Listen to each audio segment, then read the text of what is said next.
Hey everybody, this is Baron from Baron and the Bean.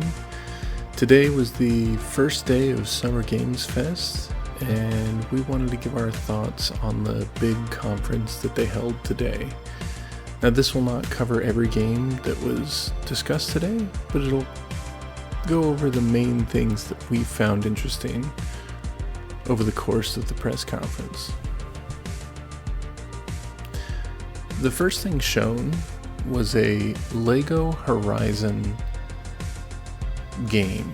It is based off of the Horizon Zero Dawn, Horizon Forbidden West franchise, with the main character Aloy still being the focus of it. It is, instead of being based in a more realistic world, based in the LEGO world, which is always exciting. Looks really fun, looks great. Of course, all LEGO games tend to look great, although I don't know that it's quite what I'm looking for out of a Horizon game. It might be something fun for the Bean and I to try out. One of the interesting things we found was that it's actually going to be released on the Switch, Steam, Epic Games, as well as PlayStation. So this might be one that we try out and potentially even stream down the line. But it is interesting that it's coming out on Switch and not Xbox, given that Xbox is trying to reach out with some of their properties lately. I guess it just goes to show who they see as the bigger competition. I don't think they see Nintendo as much of a competition as they do Xbox. After Horizon, the next thing that came to our attention that we really enjoyed seeing was the Harry Potter Quidditch. I think that's something we've all imagined or thought about if you've ever read the books. It's interesting because they not only show the students in their Gryffindor, Slytherin, Ravenclaw, and Hufflepuff uniforms, but they also show a quick shot of Victor Crumb later. So are we going to get some sort of professional leagues? They show a first-person view, they show a top-down view. How are we actually going to be playing this game is, I think, one of the biggest questions we had.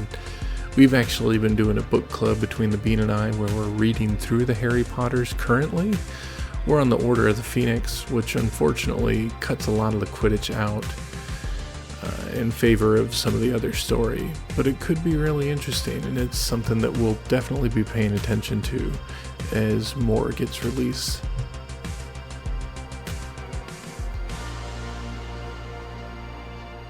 The next game that came to our attention was Neva, we're not quite sure how it was pronounced. It's a very beautiful looking game. It's got a young woman with white hair and a dog of some sort.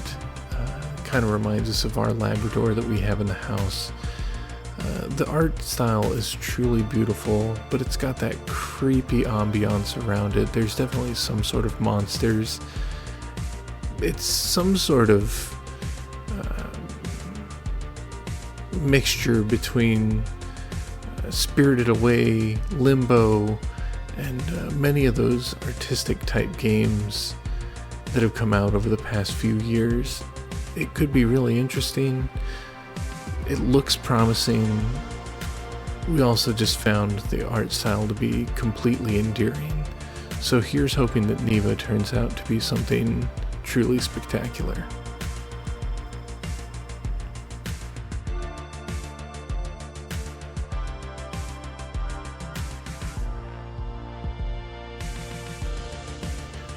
The next game on this list is less of a Bean game, and it's more of a Baron game. Civilization is something that I've always loved. I've been playing Civilization heavily since, I would say, 4. 4, 5, and 6 have all received tens, if not hundreds of hours of my time.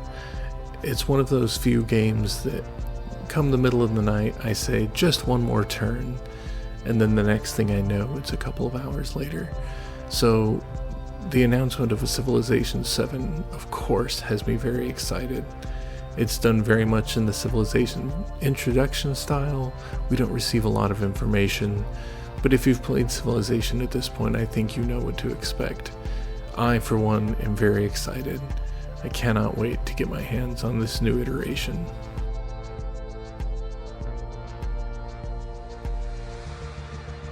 One of the more interesting games that's come to our attention recently, and when I say our, it's definitely another Baron franchise, is Metaphor ReFantazio.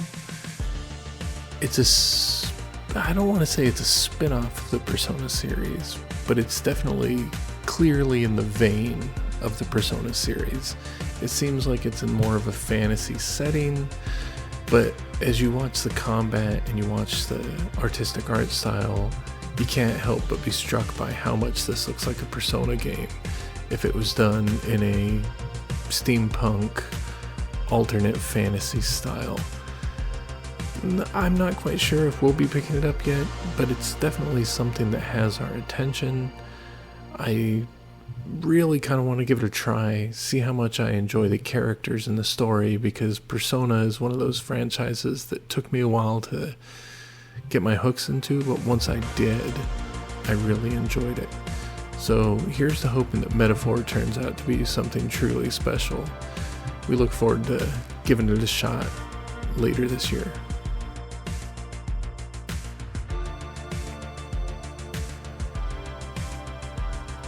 The next game we saw was something that of course we would love. It took us a minute to realize what was even going on screen. What were we even looking at? Come to find out it was a bean. So when Bean and I talked about it, it was of course something that we thought we might want to try. We tend to stay away from the more violent games, so a game based on a bean that has more silly gunplay explosion style was something that really stuck out to us. It looks extremely over the top. It looks like it's got some sort of mixture of Max Payne and Saints Row. It could be really fun. I guess we'll just have to wait and see what happens. It looks like it's going to be coming to some sort of early release later this year, but the game is Killer Bean. Of course we have to be paying attention to it. I'm not going to lie, at first I thought it might have been a Mr. Potato Head game.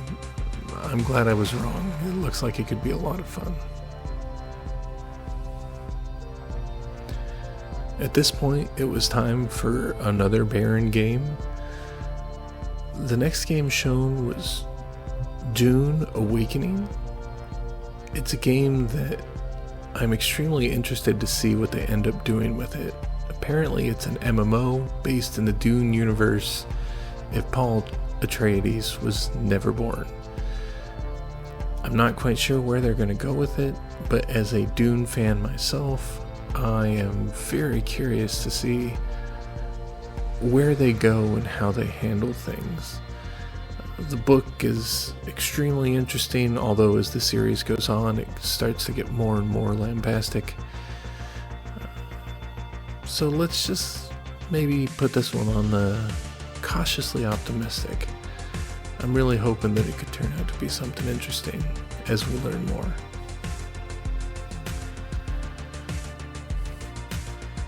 The next thing that caught our interest was Alan Wake 2 expansion, Night Springs. I'm not going to say that Alan Wake 2 caught me in the same way that Alan Wake 1 did. However, Night Springs is something that I've always been particularly interested in. It's like a Twilight Zone show that exists within the Alan Wake universe. And this looks like it's going to take place over 3 different characters' Night Spring episodes. The first character is a fan of Alan Wake. She's a sycophant, and that should be fun in itself. But the other 2 were the ones that actually stood out to me. We have both the character from Quantum Break and Jess, the main character from Control. They all have their own episodes, and if you've played Control, or quite frankly any of the Alan Wakes, they are quite interesting and they can be quite quirky and odd, so I'll be very curious to see what they do.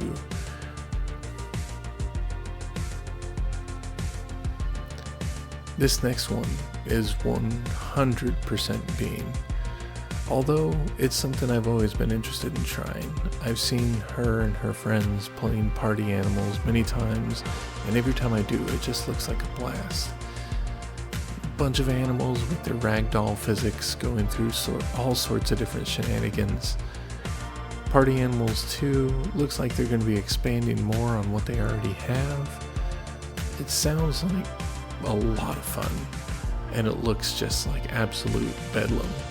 So Bean will 100% be looking forward to playing this with friends, and maybe if I get the courage, I might end up joining her.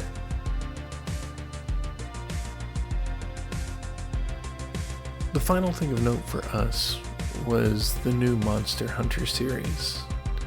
Bean is a big fan of the Monster Hunter stories and Rise franchises. I really enjoyed Monster Hunter World from what I played of it, and I enjoy watching her play Rise and Stories when I get a chance. This game just looks absolutely awesome, and every iteration that comes out continually improves on the last. So Monster Hunter Wilds, while still a ways out, is something that we will continue to pay attention to because, quite frankly, it just continues to look better and better. The combat looks more and more intense, and the world just looks much more varied and interesting. Monster Hunter Wilds was a great way for us to finish the conference. They ended with another game Phantom Blade Zero. That's not really our style. For us, this was a great end to the show. We very much love the Monster Hunter world, and we can't wait to see what they do with it next. As noted earlier, this is not everything that was covered during Summer Games Fest, and there are plenty more conferences to come. But for Baron and the Bean, those were the interesting things that we saw. If you see anything interesting or feel that we forgot to mention something that you're super hyped about, let us know in the comments below, and let's discuss it. Hope everyone enjoyed. Thank you, and have a great day.